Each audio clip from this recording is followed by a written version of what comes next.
The night sky over Earth was not the same anymore. People noticed strange lights moving silently above the cities. At first, many thought these were satellites or secret human experiments. But soon, the truth came out: those lights were not human-made. They belonged to something else. They belonged to visitors who called themselves guardians. The first message arrived on every screen at once: televisions, phones, even the big advertising boards. The image showed tall beings with shining silver armor and faces hidden behind bright helmets. Their voices echoed in perfect human language, though no one could see their mouths move. "We come in peace," they said. "We come to protect you." The world froze in silence. The message repeated again and again. Governments reacted with fear, but also curiosity. The visitors explained that Earth was in danger. Something was coming, they said. A wave of destruction from deep space. A deadly radiation storm that would burn away all life. Only their shield could save Earth. But there was a price. Humans had to allow the aliens to install towers all across the planet. The towers would power the shield. Without them, the world would end. People panicked. Some believed the aliens. Others shouted it was a trick. But fear is stronger than doubt. And fear spread fast. Cities opened their gates, armies stood down, and the alien towers began to rise like black giants above the horizon. Each tower was taller than the tallest building humans had ever made. They glowed at night, pulsing with a strange rhythm, like a heartbeat of some hidden creature. In those days, most humans felt a strange comfort. The aliens spoke kindly. They promised safety. They explained that Earth was too young, too fragile to defend itself. And so, they would lend their shield. But not everyone was convinced. Among those who doubted was Captain Elias Ward, a former military officer. He watched the towers rise near his hometown and felt a cold unease. Something was wrong, but he could not explain why. He told his friends, "If someone offers you help too easily, ask what they gain from it." They laughed at him. "Elias, can't you see? They saved us. Without them, we'd be dead." But Elias only stared at the glowing tower and felt the weight of silence pressing on him. Meanwhile, strange things began to happen. Animals behaved differently near the towers. Birds refused to fly close. Dogs howled at night and refused to eat. Plants withered around the bases, though the aliens promised nothing harmful was being released. "The shield is safe," they repeated. "The shield is life." And yet, every night, Elias heard a low hum in the air. A sound that crawled inside his chest, like a second heartbeat that did not belong to him. One evening, while the sky flickered with aurora-like lights created by the shield, Elias noticed something unusual. The stars. They were not the same. He had been a soldier once, used to navigating by the stars. But now, some stars were gone, hidden behind something. Not the shield, something else. He tried to warn others, but they dismissed him. "Maybe it is just the shield's effect," they said. But Elias was not so sure. Then came the first disappearance. A farmer near the eastern tower was reported missing. His family searched, but there was no trace. Only a strange black mark on the ground near his field, burned into the soil like lightning had struck. A week later, 2 children vanished from a village near another tower. Again, nothing left behind except the same black mark. The aliens said nothing about it. When asked, they only repeated, "The shield is life. Trust the shield." Whispers spread through towns and cities. People began to fear the towers, though they also feared what would happen if the shield failed. Was it better to die from the storm, or from whatever the towers were hiding? Suspicion grew. But still, no one dared to speak too loud. The aliens were always watching. Their silver ships hovered quietly in the skies, never leaving, never landing, just watching. Elias decided he could not sit still. He began to investigate. At night, he carried binoculars and watched the towers. One night, under the cold glow of the moon, he saw something that made his blood freeze. A shadowy figure was dragged into the tower by beams of light, screaming without sound. The body vanished into the dark structure, and the tower pulsed brighter, as if it had fed on the person's life. Elias's hands trembled. He whispered to himself, "This is no shield. This is a harvest." He knew then that the truth was far darker than what the aliens had claimed. But how could he expose it? No one would believe him. And if he spoke too loudly, maybe he would vanish too. Still, he could not remain silent. He had to find proof. Proof that the shield was a lie, and that humanity was not being protected, but prepared for something worse. The question that haunted him was simple. If Earth was not in danger from the storm, then what were the aliens really shielding? Or worse, who were they shielding it from? And somewhere beyond the stars, hidden in the dark, something was waiting. Elias could not sleep after what he saw. The memory of that silent scream burned inside his head. He had seen death before, on battlefields far away, but this was different. It was not war, not chaos, it was cold, organized, hidden under the mask of protection. He wrote down every detail in a small notebook, hiding it under a loose floorboard. He knew if the aliens ever found out what he had seen, he would be next.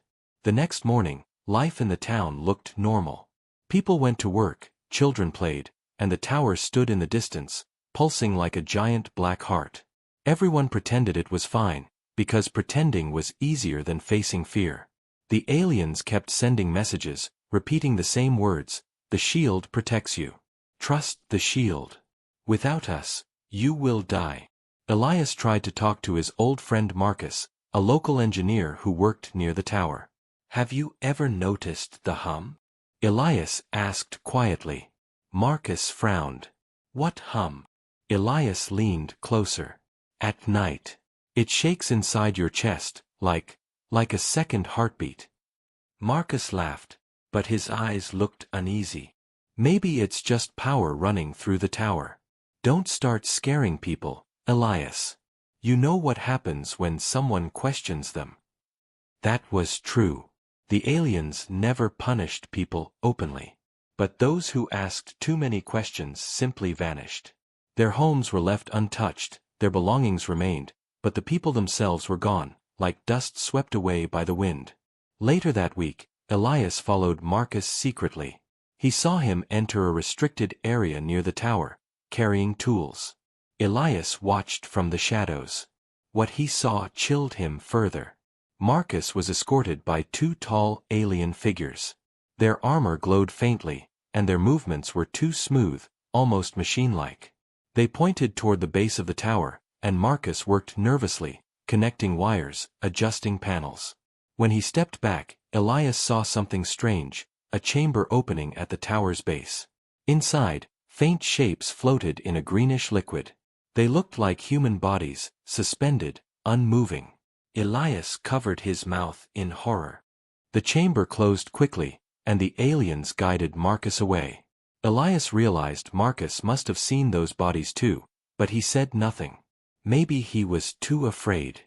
Maybe he was already part of it. That night, Elias sat in his dark kitchen, whispering to himself, "This is not protection. This is collection." He thought about the aliens' words, "The shield is life." But whose life? Human life, or their own? Days passed, and the sky grew stranger. Sometimes the stars flickered, like candles struggling in the wind.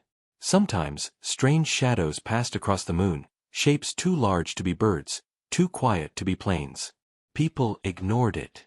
Fear had made them blind. They trusted the shield because the alternative was too terrifying. Elias knew he needed allies. He reached out to a small group of old comrades, people who had served with him long ago. They met in secret, in basements and abandoned barns. He told them what he had seen. Some doubted him, but his voice carried the weight of truth. "I saw people taken," Elias said. "I saw them fed into the tower.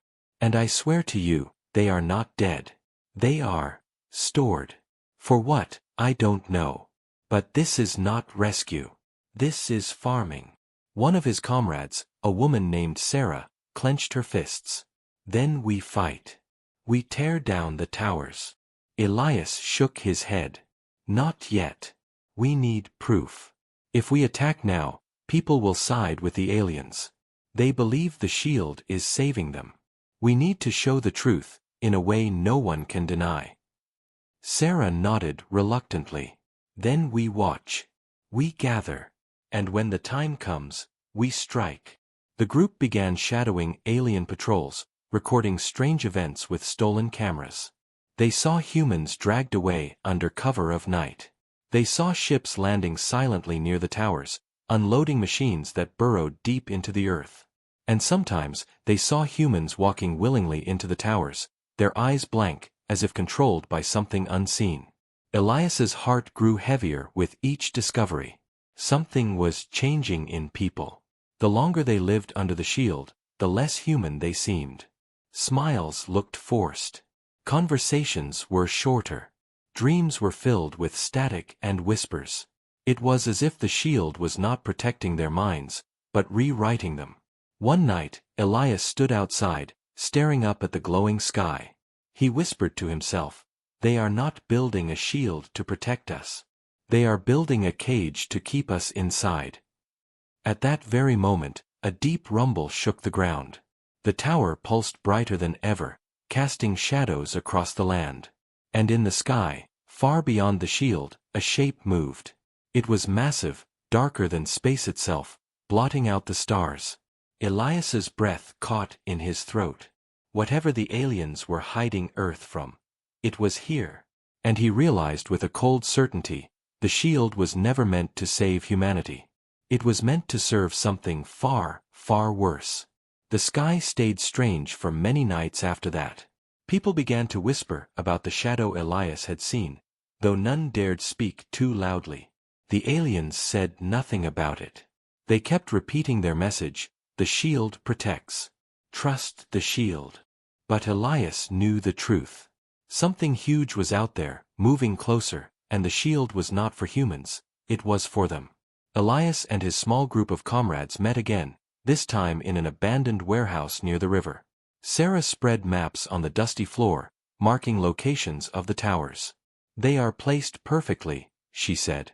"Look, each tower connects to the next, forming a net across the entire planet. No ship can pass through without their permission. No signal can leave Earth without their control." One of the men, Joseph, leaned forward.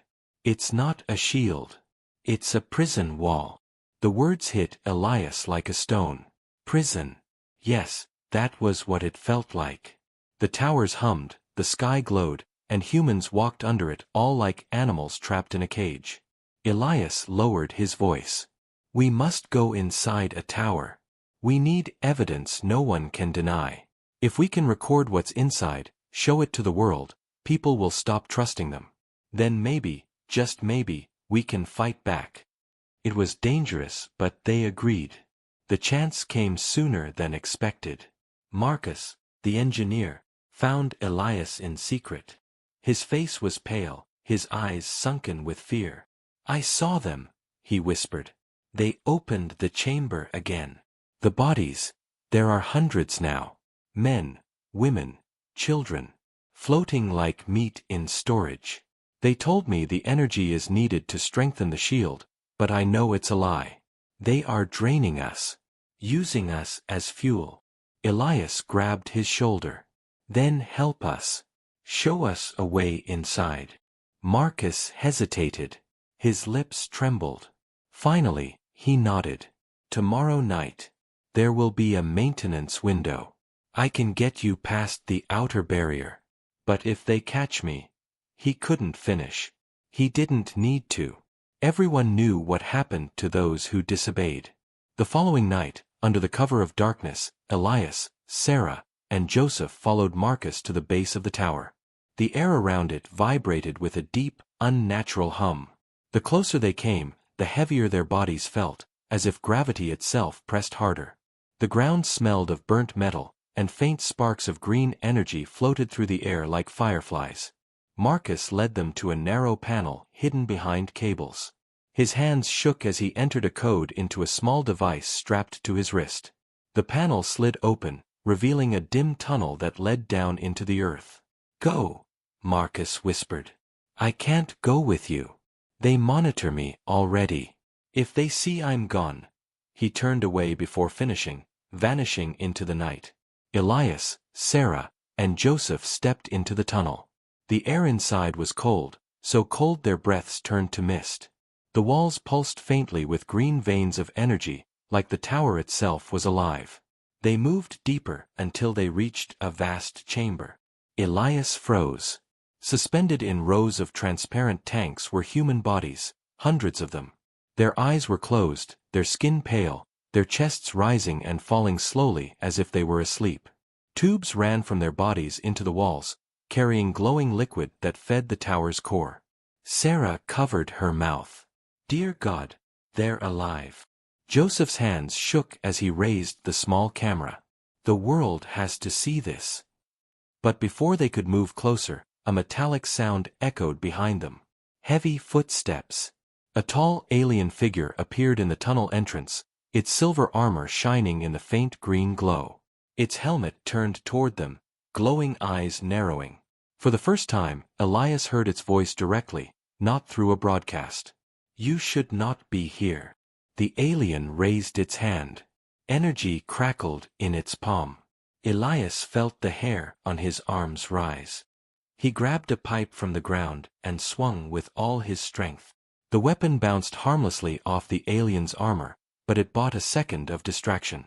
Sarah pulled Joseph back, shouting, "Run!" They fled through the maze of tunnels, the alien's footsteps echoing behind them. Green light flashed, striking walls and leaving burning marks. Elias's chest pounded as he dragged Sarah forward. They burst out through the hidden panel, gasping in the night air. But Joseph was not with them. They turned to see the alien standing at the tunnel's edge, Joseph held tightly in its grip. His face was twisted with terror. The alien's glowing eyes met Elias's. Then, without a word, it pulled Joseph back inside. The panel slid shut.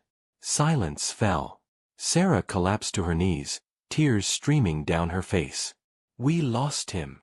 Elias clenched his fists. His mind screamed with rage and grief, but also with burning clarity. They had proof now, some footage still inside Joseph's camera. But Joseph himself was gone, taken like so many others. He looked at the tower, glowing brighter than ever. His voice was low, filled with steel. "They think they can cage us. They think they can feed on us. But they don't understand. Humans don't stay caged forever. We fight back." Above them, the sky flickered again. The shadow in space grew larger, closer. And whatever it was, the aliens were preparing for it. But Elias had made his choice. He would tear the truth from the darkness, even if it cost him everything. Elias and Sarah returned to the warehouse at dawn. Their faces were pale, their bodies trembling from exhaustion, but their minds were burning with what they had seen. The others gathered around, asking where Joseph was. Elias said nothing at first. He only placed Joseph's small camera on the table. The room fell silent as the group played the footage. Grainy images filled the screen, rows of humans floating in tanks, their bodies drained by tubes, their faces lifeless but alive. Gasps echoed through the room. Some cursed, others covered their mouths in horror. Finally, Sarah whispered the truth. "The towers are feeding on us." Anger spread like fire. 4 months they had trusted the shield. For months they had walked under its glow, believing it was salvation. But now, the truth was undeniable. They were not being protected. They were being harvested. Elias raised his voice, steady but fierce. "Joseph gave his life for this. We can't let it die with him. We have to show the world. If people see this, they will stop trusting the aliens. And once that trust is gone, we will have strength again." But one of the younger men, Daniel, shook his head. "How will we spread it? The towers block every signal. Nothing leaves Earth without their control. If we try to send this, they'll erase it." Elias knew he was right. The shield was not just physical, it controlled information. But giving up was not an option. He stared at the flickering footage and said, "Then we go old ways. Hand to hand. City to city. We carry the truth ourselves." The group agreed. Small copies of the footage were made and hidden in different places. Elias and Sarah prepared to leave for the nearest city, where millions lived under the shadow of another tower. On the road, fear followed them like a shadow. Alien drones floated overhead, silent and watchful. Sometimes Elias swore he could hear whispers in the air, voices that were not his own. The shield pressed heavy on his mind, bending his thoughts, making him doubt. But every time he looked at Sarah, he remembered Joseph, Marcus, and all the missing. That gave him strength. When they reached the city, the sight was worse than Elias had expected. People moved like sleepwalkers, their faces blank, their voices dull. Markets were open, children played, but there was no true life in their eyes. It was as if the shield had stolen their spirit. Elias and Sarah moved quietly, showing the footage only to those they trusted. Some wept. Some grew angry. A few denied it, shaking their heads. "No," one man whispered. "The shield saved us. It can't be a lie." He turned away, choosing blindness over truth. But not everyone rejected it. A small spark of rebellion began to grow. Whispers spread from ear to ear. And soon, Elias heard something new. Rumors of other groups, in other cities, who had also begun to question. Some had seen disappearances. Some had seen the towers drink from the ground itself, sucking rivers dry. Resistance was not alone. One night, Elias met a stranger in the shadows. She wore a hood, her eyes sharp and awake, unlike most around her. "I've been searching for you," she said. Word travels fast when truth is real. Her name was Layla, and she belonged to another cell of resistance. She carried her own footage, different, but just as damning. It showed alien ships transporting humans into the void, vanishing into space. "They're not only storing us," Layla said. "They're sending us away. Cargo. Like animals." The pieces were falling into place. The shield was a farm. Earth was a cage. And humans were the crop. But Elias had one more question burning inside him. What about the shadow beyond the shield? What is it? Layla's face hardened. "We don't know. But we think the shield is not protecting us from it. It is protecting it from us. Or perhaps, keeping us ready for when it arrives." That night, as Elias lay awake, the city shook with a deep rumble. The tower nearby pulsed brighter, sending beams of green light into the sky. People walked into the streets, staring upward with blank eyes. Elias and Sarah rushed out too, their hearts pounding. The shadow in the heavens had grown massive now. It covered half the stars, its shape still unclear, but its presence undeniable. And then, for the first time, it moved closer. The aliens broadcasted across every screen at once. "Do not fear. The shield is strong. The shield will save you." But Elias no longer heard comfort in their words. He heard desperation. And in that moment, he realized the truth. Whatever was coming, even the aliens were afraid of it. The shadow grew bigger with every night. It no longer looked like a shape in the distance. It was now a wall of darkness pressing against the stars, swallowing constellations one by one. The aliens told people not to worry, but their voices no longer carried the same calm tone. There was something different in them now, an edge of fear. Elias stood on the roof of a half-broken building, staring upward. Sarah joined him, her eyes wide with unease. "It's closer," she whispered. Elias nodded slowly. "And they're losing control. Look at the towers." All across the horizon, the black towers pulsed wildly, faster than before, like hearts beating in panic. The hum was louder, shaking the ground beneath their feet. It was as if the towers were not protecting Earth, but preparing it, feeding something unseen. The resistance in the city had grown. Elias and Sarah now worked with Layla's group, spreading the footage of the human farms. More people believed them every day. Some tore down alien signs. Some refused to obey the patrols. And others armed themselves with whatever they could find. But rebellion brought punishment. Drones swooped from the skies, burning down safe houses. Men and women vanished, dragged into the towers. The aliens no longer bothered to hide it.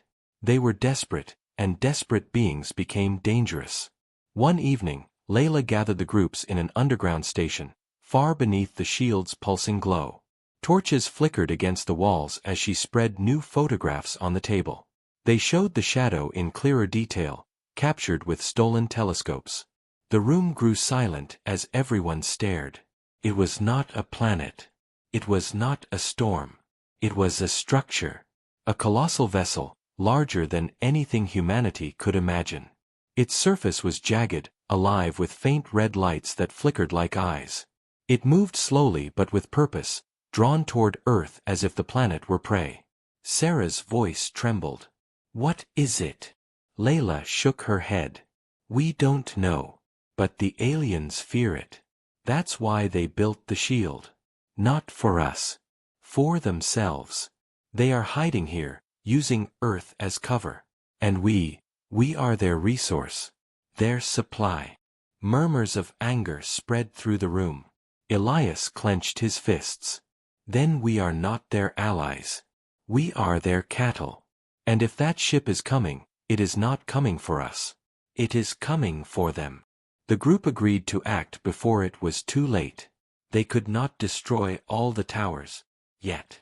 But they could strike one, and in doing so, prove to the world that the shield was not salvation. If one tower fell, the lie would fall with it. That night, under heavy clouds, Elias led a small team to the nearest tower. They carried stolen explosives and crude weapons. The air around the structure felt heavier than ever, pressing against their lungs. Sparks of green energy floated past like ghostly embers. Elias whispered the plan. "Plant charges at the base. When it falls, record everything. The world must see what happens when a tower dies." The team worked quickly, setting the charges in the shadows. But just as Sarah placed the last device, a low voice echoed above them. "You cannot win." They froze. 3 alien figures stood on the slope, silver armor glowing faintly in the dark. Their helmets shone with cruel light, and in their hands burned weapons of pure energy. The leader stepped forward, his voice cold and certain. "You are useful only as long as you are obedient. Do not mistake your noise for power." Elias's heart thundered, but he did not back down. "We are not your fuel. We are not your shield." The alien raised its weapon.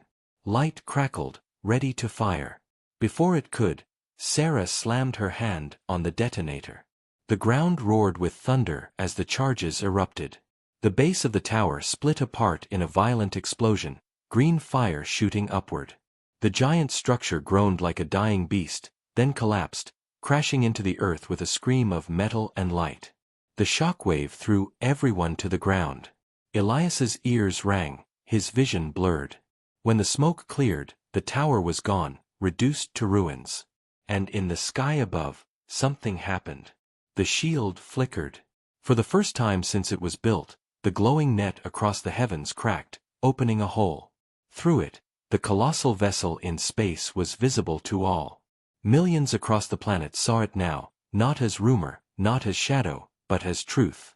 The aliens screamed in their strange voices, their calm mask broken. Their ships darted across the sky, frantic. But the damage was done. Humanity had seen the lie. Elias pulled himself to his feet, blood running down his face, and shouted into the night. "No more cages. No more lies. We are not your harvest, we are human." All around the city, people echoed his cry. The rebellion had begun. But high above, the monstrous vessel kept moving closer, its red lights burning like hungry eyes. And Elias knew, the real horror had not yet arrived. The world was no longer silent. When the tower fell and the shield cracked, the lie shattered with it. People across cities and villages saw the truth in the sky. No one could deny it anymore. The shadow was real, and it was not a storm. It was something alive, something built, something coming for them. The aliens panicked. Their silver ships streaked across the heavens like frightened birds. They broadcasted messages louder than ever, voices breaking with urgency. Remain calm. Trust the shield. The danger is not for you. It is for us. Stay obedient, and you will survive. But the words no longer worked. People smashed their screens, burned alien signs, and turned against the patrols. For the first time, humanity was united, not in fear of the storm, but in anger at the harvest. Elias stood among the chaos, his body still sore from the explosion, his face smeared with dust. Sarah and Layla were with him, both carrying stolen weapons. The resistance had grown overnight. Ordinary men and women poured into the streets, shouting, carrying tools and torches, ready to fight. But while humans prepared their rebellion, the sky tore open. From the colossal vessel above, a beam of crimson light spread downward, striking against the shield. The towers flared in pain, pulsing like wounded creatures. The hum grew deafening, rattling bones and teeth. Cracks of green lightning shot across the sky. And then, for the first time, the voice of the other spoke. It did not come through speakers. It came inside their heads. A deep, endless whisper that felt older than the stars themselves. They hide in your world. They feed on your kind. You were never theirs to keep. Elias staggered, clutching his skull. The voice was not language, not sound, it was raw thought, forced into the mind. Around him, people screamed or collapsed, some bleeding from their noses. The aliens shouted commands, trying to restore order, but even they shook under the weight of that voice. Sarah gasped. It's not here for us. It's here for them. Layla's face was pale. Then why use us? No answer came. Only another wave of thought, sharp and piercing. Give them to us. The feeders. And you will be spared. The meaning was clear. The colossal vessel did not come for humans, it came for the aliens who had caged Earth. The shield was never to protect humans from the darkness. It was to protect the aliens from their predator. The Guardians were not saviors. They were prey. The city descended into chaos. Some humans cheered, believing the darkness would free them. Others fell to their knees, begging to be spared. The aliens reacted with fury. Their ships opened fire on the crowds, beams of white light cutting through buildings. Drones swooped low, capturing people, dragging them toward the remaining towers as fuel. Elias shouted above the roar. They're desperate. They'll burn us all if it means powering their shield. Sarah raised her weapon. Then we don't let them. She fired at a drone, blasting it from the sky. Sparks showered the street. People cheered and joined the fight. The battle spread across the city. Humans armed with rifles, blades, even stones rose against their captors.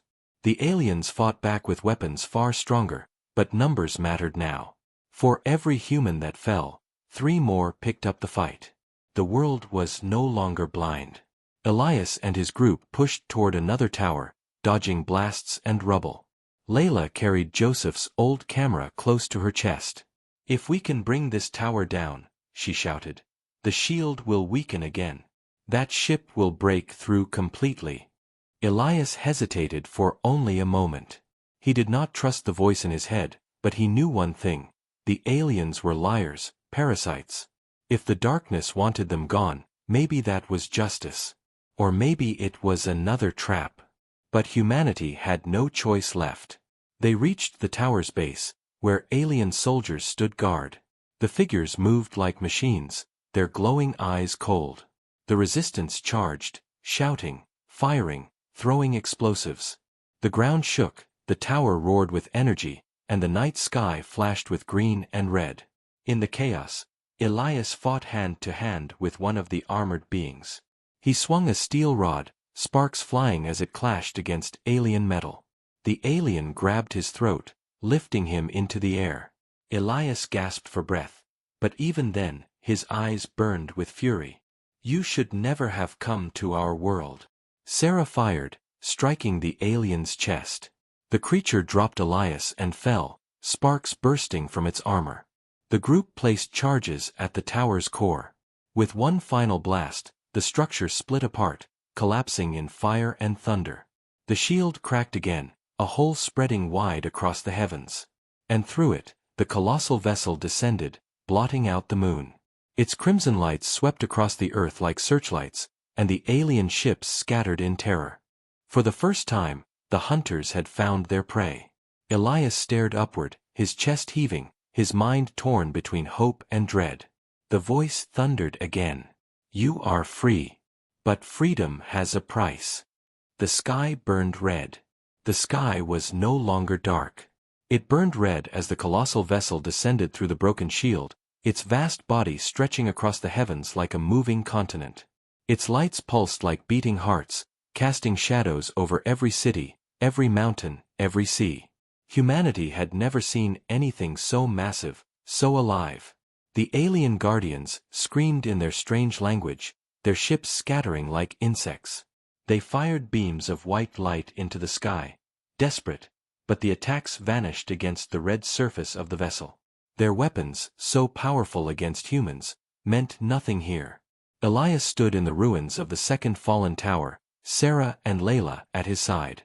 Around them, humans cheered as alien drones fell, but their voices soon faded into silence as the vessel's voice filled their minds again. The feeders are ours. Step aside, and live. The words echoed inside every skull, heavy as iron. Many dropped to their knees, clutching their heads. Some shouted in joy, believing the nightmare was over. But Elias only narrowed his eyes. Something in that voice was wrong. It carried hunger, not mercy. Sarah whispered, "They're not here to save us. They're here to feed too." Layla clutched Joseph's old camera to her chest. Then we choose. Parasites who cage us, or monsters who hunt them. The decision felt impossible. But there was no time. Alien ships dived into the streets, blasting buildings, dragging humans into the last towers. The crimson vessel opened its surface, releasing long tendrils of light that snared the fleeing aliens. Ships were ripped apart like toys, their pieces swallowed by the dark hull. The hunters had come for their prey. And yet, every time a ship was taken, humans nearby screamed in pain. Elias realized the truth. "We're tied to them," he shouted. "The towers link us to their energy. If the hunters consume them, they consume us too." Panic spread. The rebellion had weakened the shield, but it had also exposed humanity to something far worse. The vessel was not ally or savior, it was a predator that did not care what it devoured, only that it fed. Elias clenched his fists. His voice roared above the chaos. "We are not theirs. Not the guardians, not the hunters. We are human. And we will not belong to anyone." The words lit a fire in the crowd. Across the city, people rose again, not for aliens, not for shadows, but for themselves. Resistance fighters spread charges, toppling smaller towers. Civilians threw fire into alien patrols, breaking their lines. Humanity had chosen to stand alone. Sarah pointed toward the last remaining tower, its glow brighter than the rest combined. "That's the heart. If we destroy it, the shield dies completely. The aliens lose their hold. And maybe the hunters will see we are not their slaves." Elias nodded grimly. "Then we end it tonight." The final battle began. Humans swarmed the last tower, fighting through drones and alien soldiers. The ground shook with every blast, the air filled with fire and screams. Elias fought like a man possessed, swinging steel and firing stolen weapons, his voice crying out in defiance. Sarah fought beside him, fearless, while Layla guarded the footage, the proof of everything, the story the world must remember. At last, they reached the tower's core. Green veins pulsed like arteries, carrying the stolen life of thousands. Elias planted the final charges, his hands steady despite the thunder above. Sarah looked at him, her eyes sharp with determination. "This is it." Elias pressed the detonator. The world shook.